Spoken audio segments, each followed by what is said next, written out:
우리 교회는 매주 금요일마다 금요 기도회가 있습니다.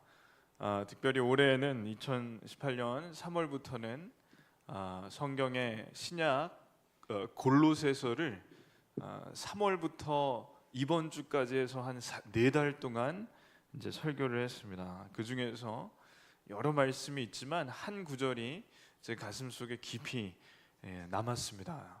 그래서 오늘 한번 같이 읽으려고 하는데 다 같이 읽겠습니다. 위의 것을 생각하고 땅의 것을 생각하지 말라. 아멘. 자, 원래 사람은 아담과 하와가 죄를 지은 후부터는 땅의 것만 생각합니다. 땅의 것만 생각하게 돼 있습니다. 그래서 예를 들면 무엇을 먹을까, 무엇을 입을까, 또 언제 놀러 갈까, 어디로 놀러 갈까, 또 어떻게 하면 돈을 더 벌 수 있을까, 이런 생각을 주로 하게 돼 있습니다. 근데 하나님을 믿으면 새 사람이 됩니다. 새 사람은 위의 것을 보는 사람, 위의 것을 생각하는 사람인데, 위는 하나님을 말하고 위의 것은 하나님 마음에 합한 일, 그러니까 하나님께서 기뻐하시는 일을 말합니다. 그러니 위의 것을 생각한다는 것은 어떻게 하면 하나님께서 좋아하실까? 어떻게 하면 이 일이 하나님이 기뻐하시는 일이 될까? 이것을 생각하는 사람입니다. 그래서 골로새서의 주제가 뭐냐면 믿는 사람과 믿지 않는 사람은 다르다.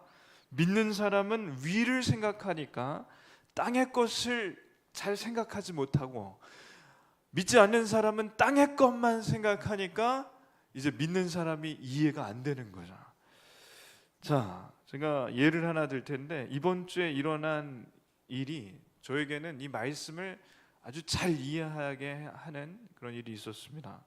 제 친구 중에는 건축회사 소장으로 일하고 대학에서 건축학 강사를 하는 친구가 있습니다. 이 친구가 아파트 3동을 지금 경기도 지방에 이제 건축을 하고 있는데, 어떤 일이 있었냐면 주민들이 계속 구청에 민원을 넣어서 이제 참 힘든 상황이 됐습니다.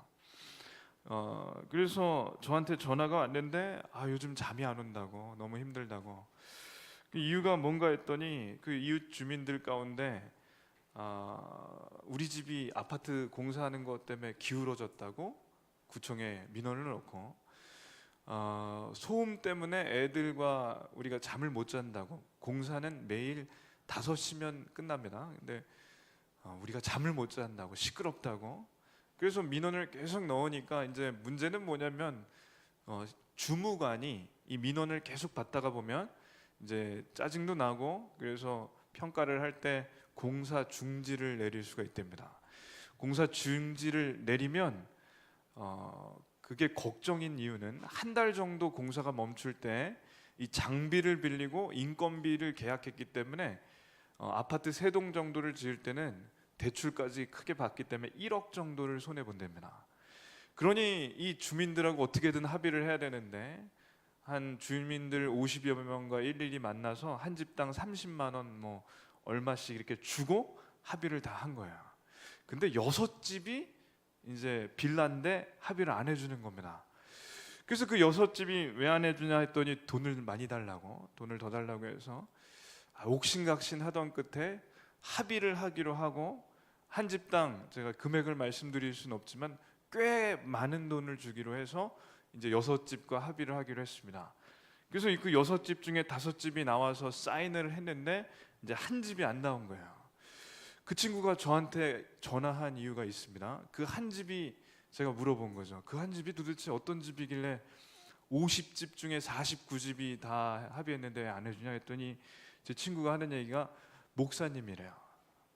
목사님이 합의를 안 해준다고, 그리고 구청에 계속 시청에 민원을 넣는다고, 공사 중지되기 일보 직전인데 너가 목사님이니까 이걸 어떻게 생각하냐고.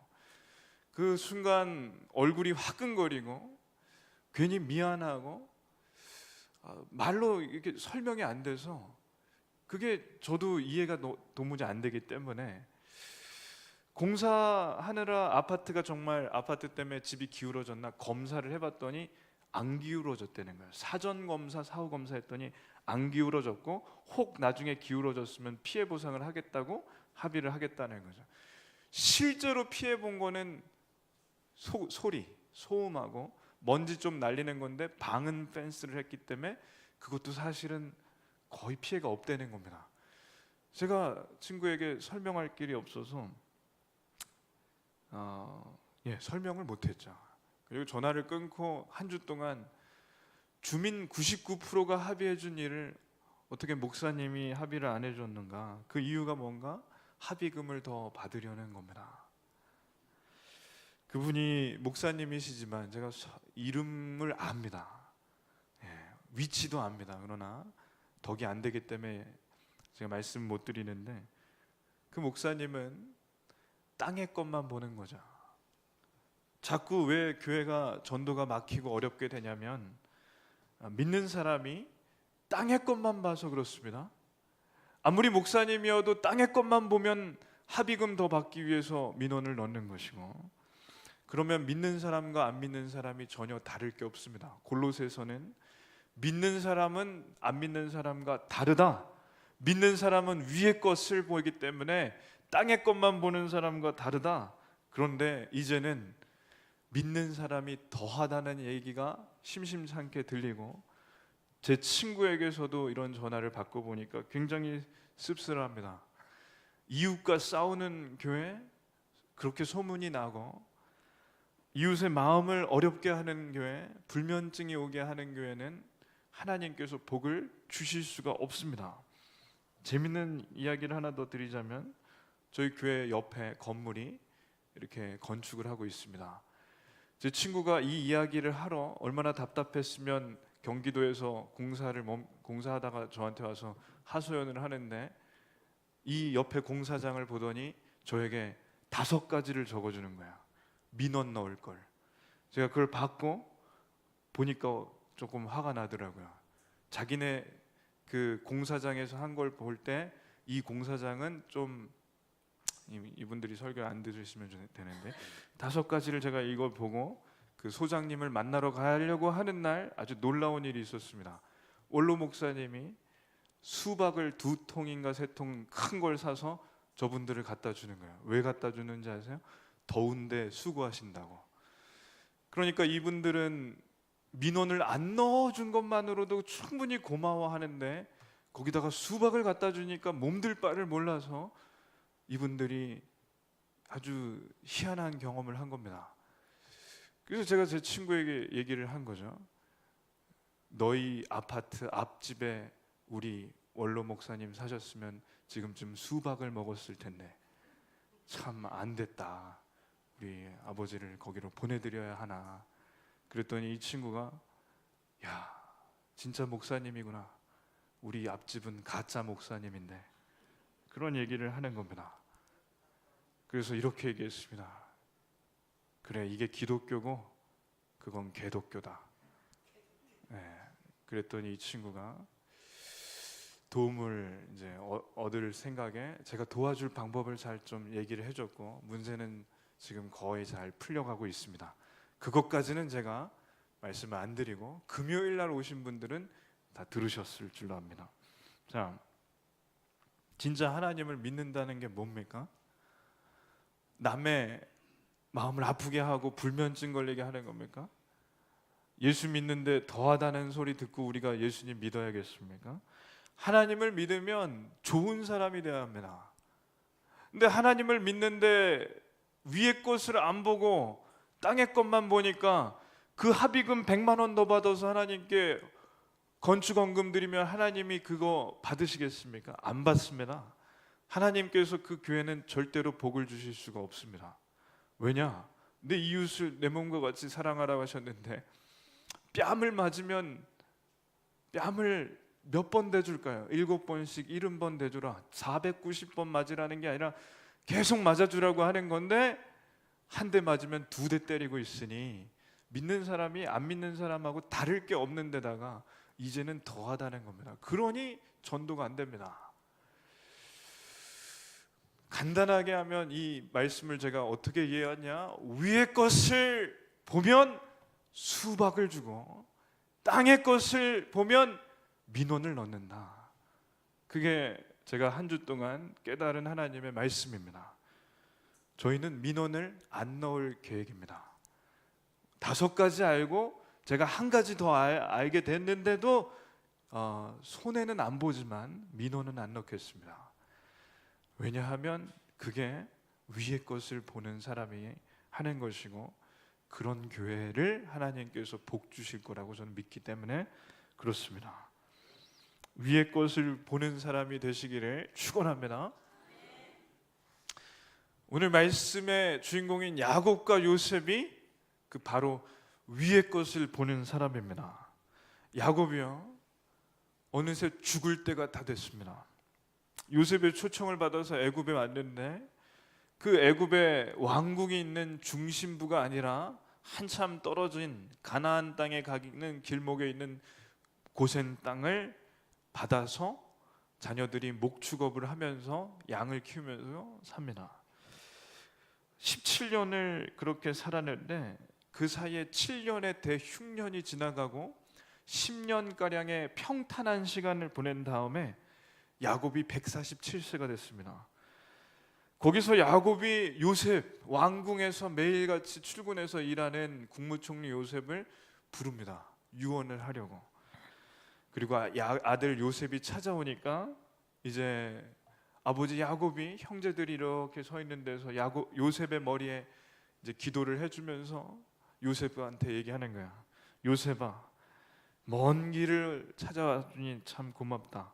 내가 이제 곧 죽을 텐데 죽으면 내 시신을 애굽에 묻지 말고 반드시 가나안 땅에 묻어주길 바란다. 네 어머니인 라헬도 고향인 하란 땅이 아니라 가나안 땅에 베들레헴에 내가 묻었다.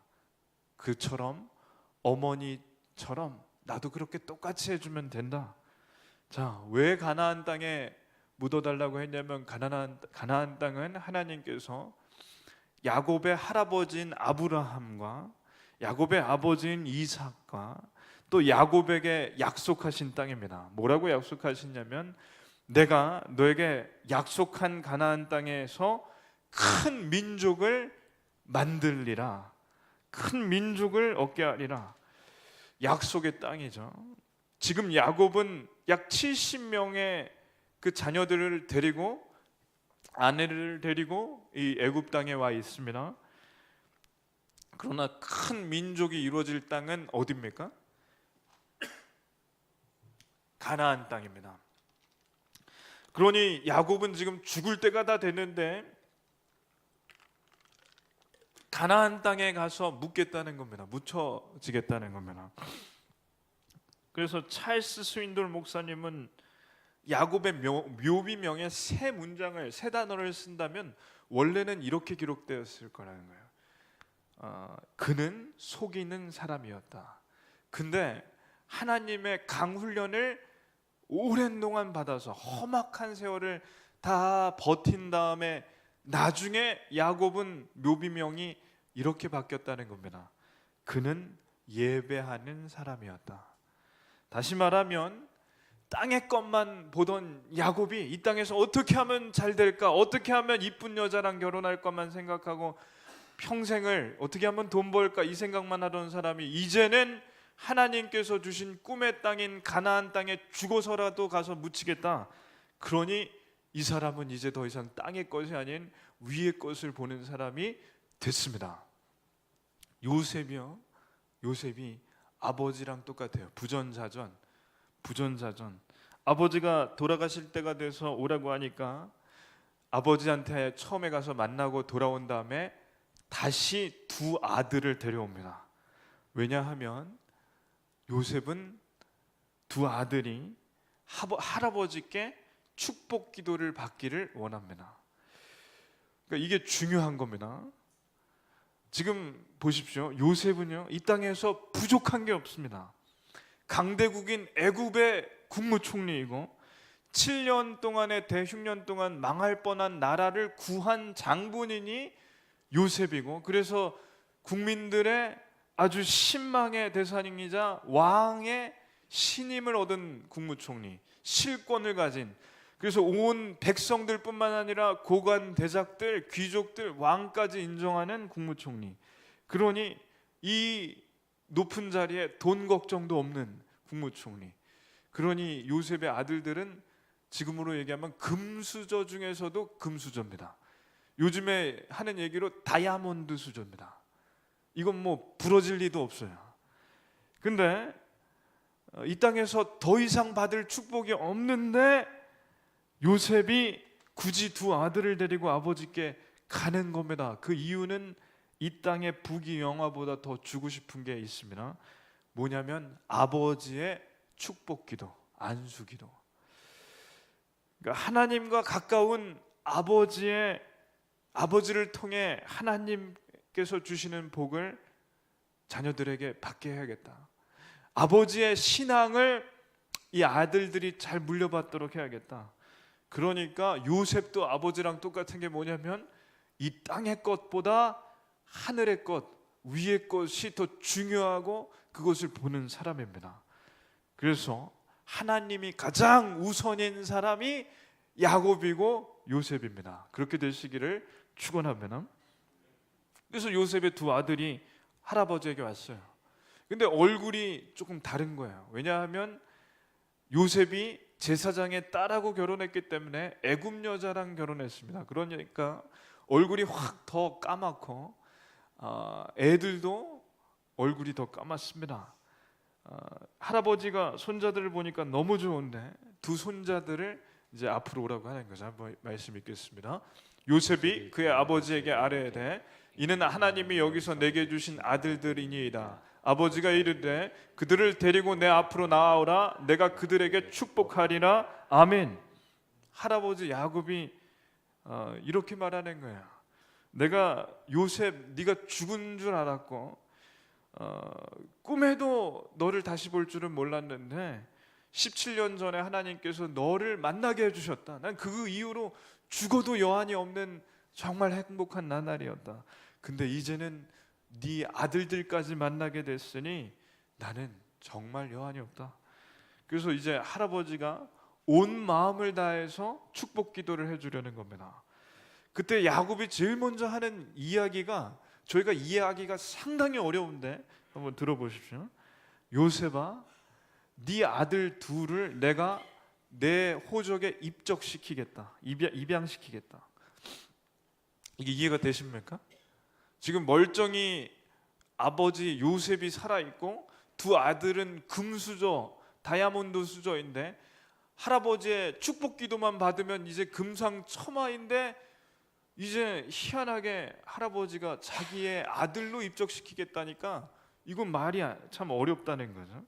더군다나 아버지 야곱이 이제 유언하라고 불렸으니까 얼마 이제 못 살고 죽을 텐데 입양시키라는 이 뜻이 참 이해하기가 어렵습니다. 근데 저희가 이거를 이해하게 제가 설명할 테니 들어보십시오. 이게 뭐냐면 야곱이 자기의 믿음의 고백을 지금 하는 거예요. 자, 지금 요셉의 아들들은 피부색이 밝습니까? 어둡습니까? 왜냐하면 애굽 엄마를 만났으니까 어두운 거죠. 그러니까 흔히 말하면 호녀라입니다.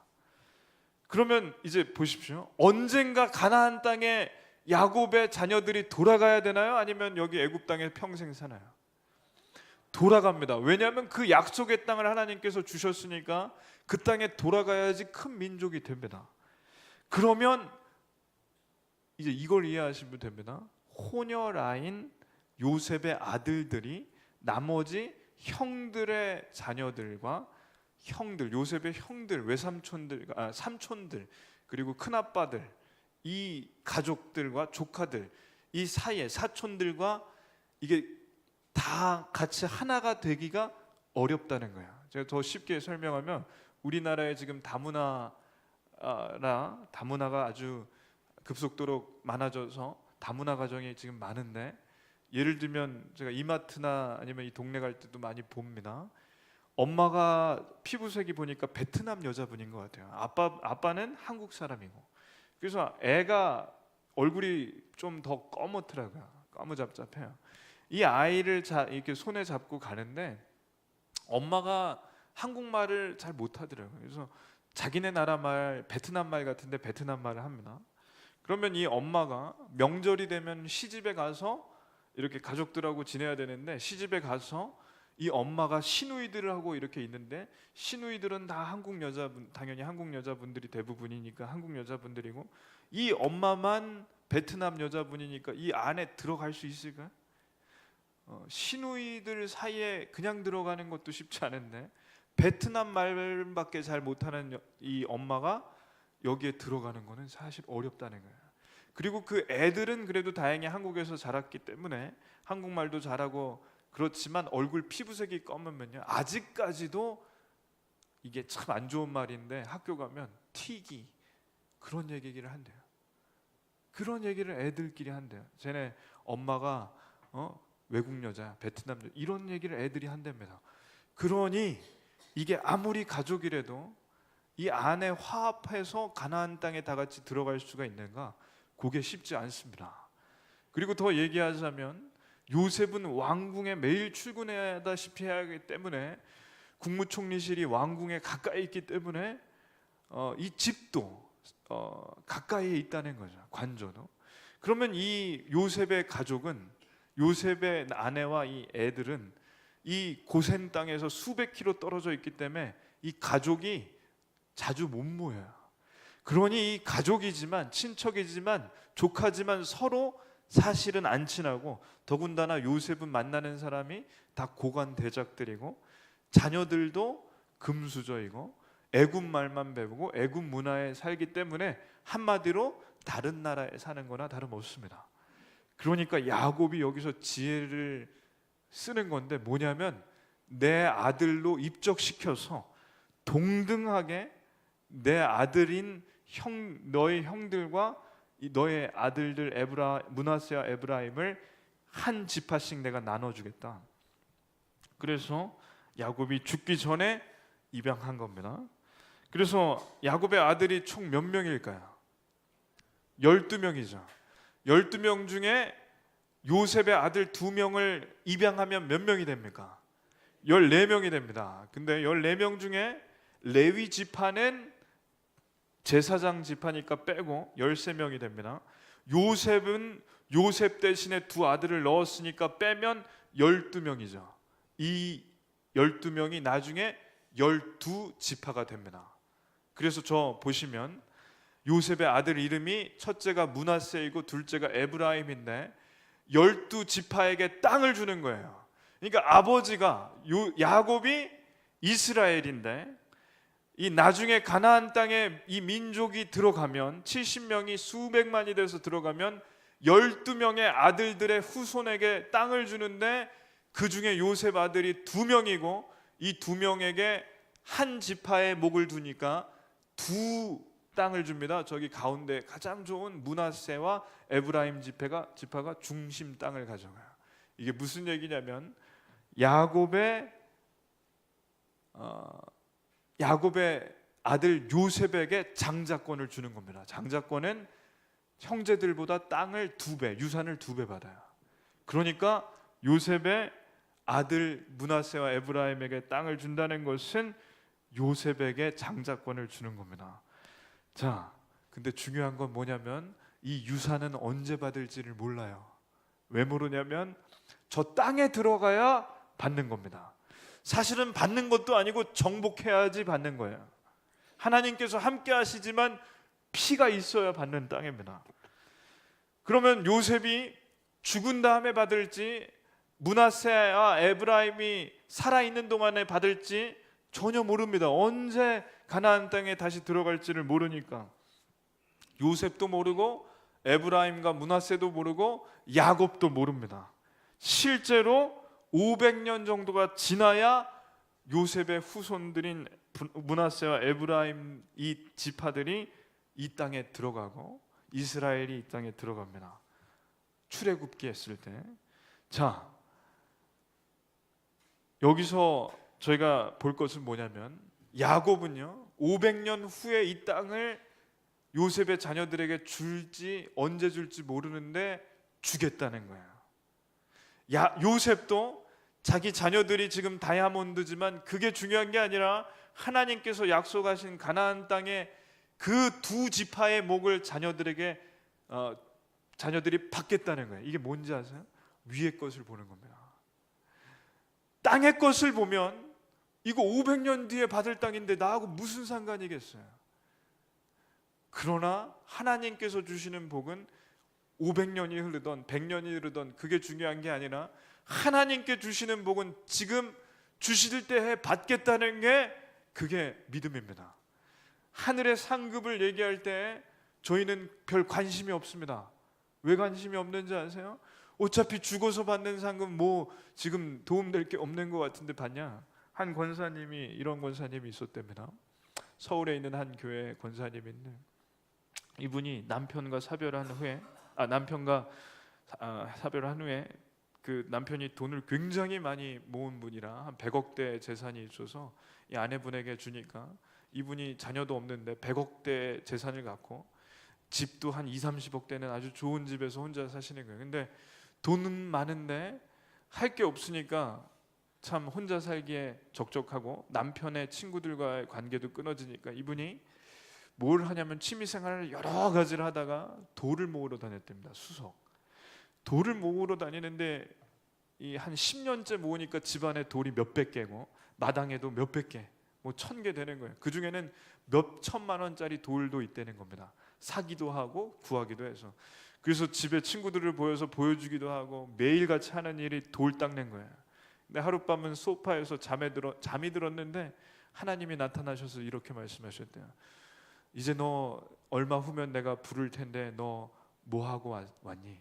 그랬더니 이 집사님이, 그때는 집사님이니까 돌 줍다 가는데요. 그랬더니 이 집사님이 나중에 권사님인데 돌 줍다 가는데 하고 잠에서 번쩍 깬 겁니다. 그때 왜 깼는지 아십니까? 앞으로 20년 더 살던 30년 더 살던 나는 계속 돌 닦고 돌 줍다가 가는 인생이 될 걸 생각하니까 잠이 버럭 깨더니 이 돌들을 그날로 다 처분했답니다.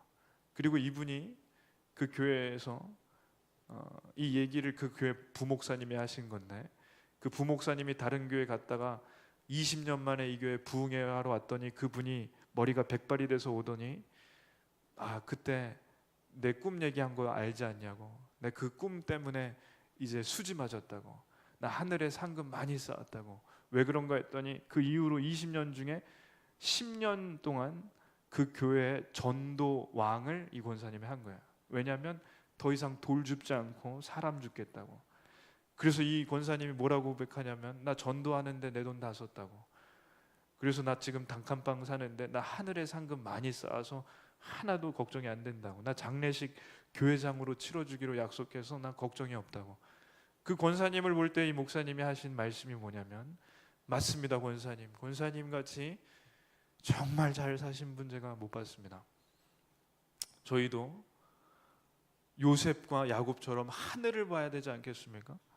이 땅에 돈을 더 모은들 어느 날 저는 이런 꿈을 꿨어요. 500원짜리를 500개 정도 주순 꿈. 근데 깨어나 보니까 500원이 하나도 없어서 너무 억울한 거예요. 너무. 그날 꿈을 너무 억울해서 다음에 꿈 꿀 때 500원을 주순 다음에 아이스크림을 몇 개 사 먹었으니 덜 억울했습니다. 그러나 그 꿈이 돌아가실 때 실제 꿈이 아니겠습니까? 이 땅에서 아이스크림을 더 사드시던 500원이 아니라 5천만 원짜리를 몇 개를 주우시던 그거 줍다가 하늘 가시면 상급이 없기 때문에 참 허무할 줄로 압니다. 이 권사님은 허무하지 않았습니다. 저는 그래서 하나님께서 위의 것을 보는 분들에게 영혼을 붙여주실 거라고 믿어 의심치 않습니다.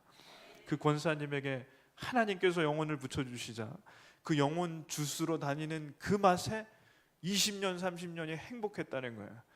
전도비로 돈 쓰는 거 아끼지 않았다는 거예요. 어려운 사람 돕는데 아끼지 않았다는 거예요. 그러니까 그 권사님이요 행복했답니다. 누가 봐도 불행했는데 누가 봐도 행복한 겁니다. 그게 야곱의 마지막 인생이고 요셉의 인생이라는 걸 믿으시기를 축원합니다. 이제 할아버지 야곱이 이제 아버지가 된 거예요. 아버지가 돼서 아버지 입장으로 므낫세, 첫째 므낫세, 둘째 에브라임에게 머리에 손을 얹는데, 이제 요셉이 어떻게 하냐면 아버지의 오른손 앞에 첫째를 앉히고 왼손 앞에는 둘째를 앉힙니다. 왜 그런지 아십니까? 오른손으로 축복 기도해야 기도를 더 세게 할 수 있다는 거야. 이게 무슨 거냐면 하나님께서 이스라엘을 오른손으로 붙잡아 주신다는 그런 믿음이 있어요. 그러니까 이게 어떤 뜻이냐면 하나님께서 왼손에 힘이 덜 있기 때문에, 아주 놀라운 신학입니다. 왼손으로 잡으면 놓칠 수 있으니까 오른손으로 붙잡아 주시는 건 절대 놓치지 않는다. 아주 희한한 생각이지만 그런 믿음이 있기 때문에 아버지의 축복 기도도 오른손으로 해야 더 많이 받을 수 있으니까 장자가 더 많이 받기를 야곱이 원했어요. 그래서 아버지가 당연히 이렇게 기도하실 줄 알았는데 이렇게 기도하는 거예요. 한번 보십시오. 이런 거예요. 이렇게 기도하는 거예요. 요셉이 굉장히 당황합니다. 아버지 바꿔주세요. 지금 바로 하셔야지. 지금 뭐 하시는 겁니까? 한번 말씀을 읽겠습니다. 요셉이 그 아버지가 오른손을 에브라임의 머리에 얹은 것을 보고 기뻐하지 아니하여 아버지의 손을 들어 에브라임의 머리에서 므낫세의 머리로 옮기고자 하여 그의 아버지에게 이르되 아버지여 그리 마옵소서. 이는 장자이니 오른손을 그의 머리에 얹으소서 하였으나. 아멘. 아버지가 눈이 어둡고 지금 좀 오락가락 하시니까 지금 이렇게 해야 되는데 이렇게 하셨으니까 아버지 정신 차리세요. 아버지 이거 아닙니다. 그랬더니 아버지가 뭐라고 하냐면 아들아. 굉장히 재밌는 말씀이에요. 아들아. 이거는 뭐냐면 정신 차리고 잘 들어봐. 아들아, 나 치매 아니다. 나 치매 아니야. 내 일부러 이러는 거고 이게 하나님의 뜻이다. 한번 말씀을 읽겠습니다. 그의 아버지가 허락하지 아니하며 이르되 나도 안다 내 아들아, 나도 안다. 그도 한 족속이 되며 그도 크게 되려니와 그의 아우가 그보다 큰 자가 되고 그의 자손이 여러 민족을 이루리라 하고. 아멘. 야, 나도 안다. 야, 근데 걱정하지 마라. 첫째도 크게 될 거고 그러나 둘째가 더 크게 될 테니까, 둘 다 잘 될 테니까 걱정하지 마라. 왜 둘째를 더 야곱이 축복했는가? 그건 아무도 모릅니다. 하나님만 아십니다. 근데 성경에 비슷한 말씀, 똑같은 게 여러 번 있어요. 첫째인 그러니까 아브라함의 자식 중에 첫째인 이스마엘이 아닌 이삭을 하나님께서 택하시고, 야곱과 에서 중에서도 에서 첫째가 아닌 야곱을 하나님께서 택하시는데, 그건 저희도 모르고 아브라함도 모르고 야곱도 모르고 아무도 모릅니다. 그게 하나님께서 원하시는 건데 그 이유를 모릅니다. 그래서 저희는 하나님을 믿지만 때로는 하나님께서 왜 이렇게 인도하시는지 모를 때가 종종 아니면 자주 있습니다. 개인적으로는 저도 첫째이기 때문에 왜 성경에서 자꾸 둘째를 하나님께서 택하시는지 기분이 나쁩니다. 둘째 분들은 기분이 좋으실지 모르지만 첫째 분들은 얼마나 이게 기분 나쁜 말씀인지 아십니까? 더 재밌는 건 셋째는 나오지도 않는다는 거예요. 그래서 하나님께서는 둘째를 좋아하시는가? 근데 실제로는 그러시지는 않습니다. 한번 따라하십시오. 그럴만하시니까 그러신다. 그럴만하시니까 그러신다. 예, 그럴만하시니까 그런 거지 저희가 이유를 알 수가 없습니다. 저희가 나중에 천국 가서 하나님께 여쭤봐야 될 여러 가지 질문 중에 하나인데 그때서야 알게 되는 거지, 지금은 아무리 저희가 찾아봐도 몰라요. 이거는 이게 지금 요셉도 모르는데 저희가 어떻게 알겠습니까? 여기서 하나 배울 수 있는 것은 이겁니다. 성경에 나온 데까지 저희는 알 수 있습니다. 무한한 신 하나님을 유한한 사람이 아는 것에 한계가 있다. 이걸 아시면 됩니다. 할아버지 야곱이 죽기 전에 마지막으로 손주들에게, 이제 아들이 된 손주들에게 기도하는데 진심을 담은 축복 기도고 이게 야곱의 축복이에요. 한번 말씀 읽겠습니다. 그가 요셉을 위하여 축복하여 이르되 내 조부 아브라함과 아버지 이삭이 섬기던 하나님, 나의 출생으로부터 지금까지 나를 기르신 하나님, 나를 모든 환난에서 건지신 여호와의 사자께서 이 아이들에게 복을 주시오며 이들로 내 이름과 내 조상 아브라함과 이삭의 이름으로 칭하게 하시오며 이들이 세상에서 번식되게 하시기를 원하나이다. 아멘. 한번 더 읽겠습니다. 그날에 그들에게 축복하여 이르되 이스라엘이 너로 말미암아 축복하기를 하나님이 내게 에브라임 같고 므낫세 같게 하시리라 하며 에브라임을 므낫세보다 앞세웠더라. 아멘. 제가 이것을 조금 쉽게 이제 설명해 드리겠습니다. 자녀가 있는 분들은 반드시 이 기도를 48장 15절 16절을 해 주시기를 축원합니다. 저도 좀 하겠습니다. 자, 이런 거예요. 우리 할아버지 아브라함이 섬겼고 우리 아버지인 이삭이 섬겼던 하나님께서는 내가 태어날 때부터 지금까지 길러주셨고 인도해 주셨습니다. 그 험악한 세월 중에서도 저를 모든 환난에서 건져주신 하나님 주여, 이 아이들을 축복하여 주시옵소서. 간절히 기도하오니 이 아이들에게 복을 주시옵소서. 아브라함과 이삭과 야곱의 자녀로 하나님께 사람들께 불려지게 하옵시며 이 모든 환난에서 저를 건져주셨듯이 이 아이들도 건져주시옵소서. 사망의 음침한 골짜기로 가도 저희 아이들을 건져주시옵소서. 그리고 저 자녀들이 번식을 많이 하게 해주십시오. 자녀를 많이 얻게 해주십시오. 이게 야곱의 축복 기도입니다. 이 기도를 반드시 자녀나 조카나 만나는 사람 가운데 정말 해주고 싶은 사람에게 이 기도를 해주십시오. 이게 야곱의 축복입니다. 실제로 이 축복 기도대로 나중에 두 자녀 에브라임과 므낫세의 자손들이 잘 됩니다. 특별히 에브라임은 나중에 북이스라엘의 선두 지파가 됩니다. 그리고 지금까지도 유대인들이 축복을 할 때 이 말을 쓴답니다. 이 말을 2000년 넘게 3000년 넘게 내게 하나님이 내게 에브라임 같고 므낫세 같게 하실 줄로 믿는다. 그걸 3000년째 기도하고 있어요. 3000년 넘게. 얼마나 이 사람들이 이 말씀을 귀하게 생각하는지 저희는 좀 배워야 합니다. 그런데 그 말씀처럼 그대로 됐다는 거예요. 야곱은 이 이후에 요셉 외에 다른 형제들, 야곱의 자녀들, 아들들에게 이제 유언을 남기고 죽습니다. 자, 오늘 말씀의 결론은 이것입니다. 땅의 것이 아닌 하늘의 것을 바라봤던 야곱과 요셉, 하늘의 것을 바라봤던 야곱과 요셉, 마치 그들처럼 하늘의 것, 하나님의 마음이 우리 안에 가득 채워지기를 기도합니다. 그러면 일용할 양식은 어련히 하나님께서 채워주실 것을 저희가 믿고 나중에 믿어집니다. 그러면 하나님 기뻐하시는 일이 점점 더 보입니다. 그 일들을 같이 하는 곳이 교회입니다. 그래서 축원하옵고 기도하옵기는 위의 것을 바라보는 성도, 위의 것을 바라보는 교회가 되는 것, 그것입니다. 그렇게 되기를 간절히 기도합니다.